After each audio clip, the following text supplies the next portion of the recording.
ഇന്നൊരു മാംഗോ കുൽഫി ആയാലോ? അപ്പോൾ മാങ്ങ ചെറുതായിട്ട് കട്ടാക്കിയതിന് ശേഷം നമുക്ക് ആവശ്യത്തിനുള്ള പഞ്ചസാര ആഡ് ചെയ്ത് കൊടുക്കാം. എന്നിട്ട് ഇത് രണ്ടും കൂടി ചെറുതായിട്ടൊന്ന് ചൂടാക്കി എടുക്കാം. എന്നിട്ട് അത് തണിയാൻ വെക്കും. അപ്പോഴത്തേക്ക് നമുക്ക് പാലൊന്ന് സെറ്റാക്കാം. പാല് ഇപ്പോൾ 1 ലിറ്റർ പാലിനെങ്കിൽ അത് 1/2 ലിറ്റർ ആക്കിയെടുത്ത് കുറുക്കിയെടുക്കുക. അത് തണുത്തതിന് ശേഷം ഈ ഒരു മാംഗോൻ്റെ മിശ്രിതവും ഈ ഒരു പാലും കൂടിയിട്ട് നന്നായിട്ടൊന്ന് അരച്ചെടുക്കുക. ഇതുപോലെ ഇരിക്കും കേട്ടോ.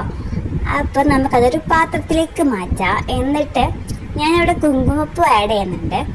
അപ്പോൾ അതൊക്കെ ഒന്ന് മിക്സ് ആക്കി എടുക്കുക.